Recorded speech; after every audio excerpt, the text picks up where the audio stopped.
Perkenalkan, saya Bu Sri Murtini yang mana pada pagi hari ini akan menyampaikan materi potensi diri. Tolong anak-anak persiapkan alat tulis karena nanti selesai materi ini kalian akan dikasih tugas yang harus dikerjakan. Tetap di rumah, jaga prokes ya. Sekarang saya mulai. Apa potensi diri itu? Potensi diri adalah kemampuan diri seseorang yang belum teraktualisasi, belum digunakan atau belum dipraktekkan. Artinya potensi diri yang dimiliki seseorang itu masih tersembunyi. Anak-anak semua punya potensi diri tapi tidak menyadari.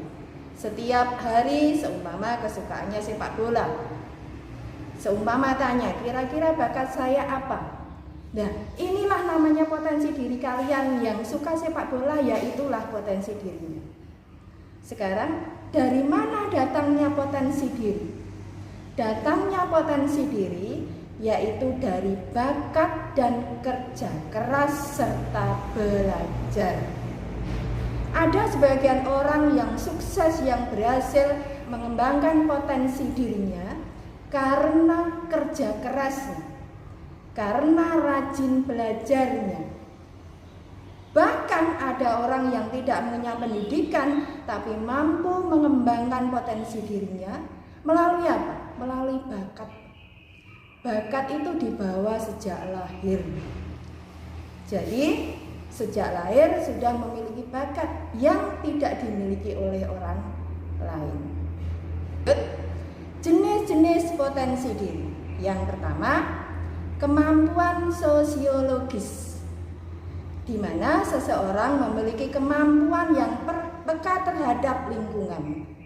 Jadi peka terhadap lingkungan sosial, terhadap adat istiadatnya, terhadap agama, mempunyai rasa toleransi yang tinggi, mempunyai rasa saling hormat menghormati, hidup berdampingan, selalu rukun.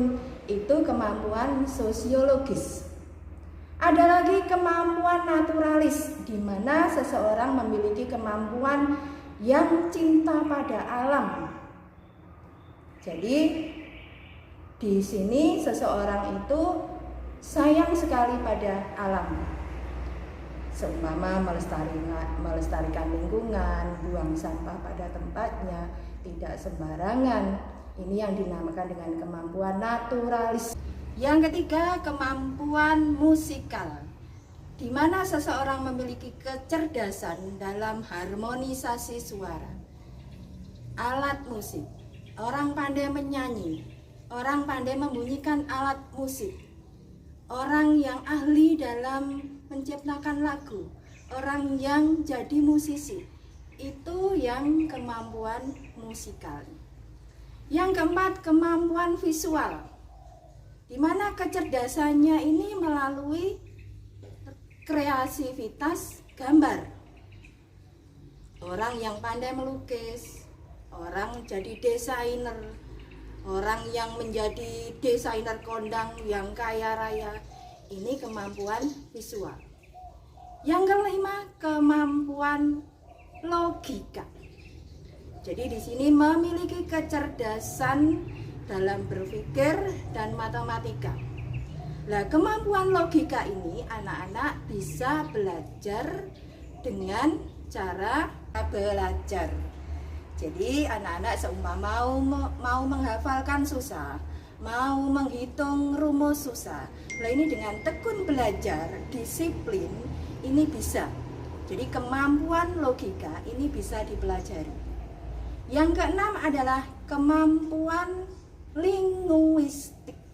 Kemampuan linguistik di mana seseorang memiliki kemampuan dalam bahasa, pandai menyampaikan aspirasi, menjadi penceramah kondang, berdiskusi. Seumpama anak-anak mengerjakan tugas kelompok, nah yang mewakili salah satu yang menyampaikan hasilnya itu yang dinamakan dengan linguistik. Jadi yang pandai membawakan apa yang mewakili kelompoknya.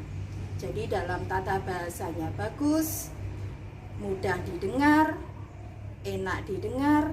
Ini yang dinamakan dengan kemampuan linguistik. Berikutnya adalah kemampuan kinestetik. Kemampuan kinestetik ini memiliki kemampuan dalam gerak tubuh. Jadi anak-anak seumpama suka menari, menggerakkan tubuhnya dalam bentuk tari. Orang yang ahli menciptakan tari atau yang disebut dengan koreografer, menjadi koreografer kondang, itu salah satu kemampuan kinestetik. Yang berikutnya adalah kemampuan interpersonal, di mana seseorang bisa menjalin hubungan sosial dengan lingkungannya, bisa menyampaikan kelebihan komunikasinya dengan cara seumpama menjadi reporter, menjadi pewawancara, menjadi wartawan, pandai berinteraksi, dia memahami segala bidang apapun dalam menanyakan sesuatu. Yang terakhir, kemampuan intrapersonal. Nah, di sini kemampuan intrapersonal itu yaitu paham terhadap dirinya. Jadi dia tahu potensi dirinya akan dibawa kemana, mau dibawa kemana. Contoh saja, seumpama saya pengen menjadi bintang kelas di kelas 7A. Mulai saat ini kalian harus tekun belajar, rajin, disiplin waktu. Waktunya belajar, waktunya mengerjakan tugas. Nah ini, jadi nanti apa yang kalian inginkan akan tercapai. Seumpama ingin menjadi polisi, lah mulai saat ini harus tekun belajar, disiplin diri, disiplin waktu. Itu anak-anak tentang materi potensi diri.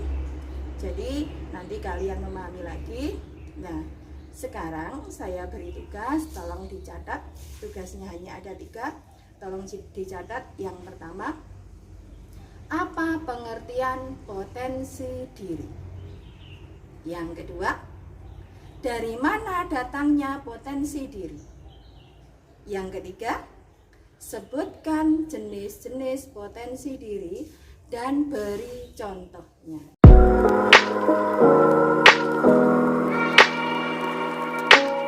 Anak-anak, demikian tadi materi yang saya sampaikan pada pagi hari ini tentang potensi diri. Tolong yang kalian kerjakan nanti, besok kalau ada permintaan dari sekolah, dikumpulkan. Ya, saya ulang lagi, dikerjakan terus dikumpulkan ke sekolah. Apabila ada kata yang salah, saya mohon maaf. Akhir kata, wassalamualaikum warahmatullahi wabarakatuh.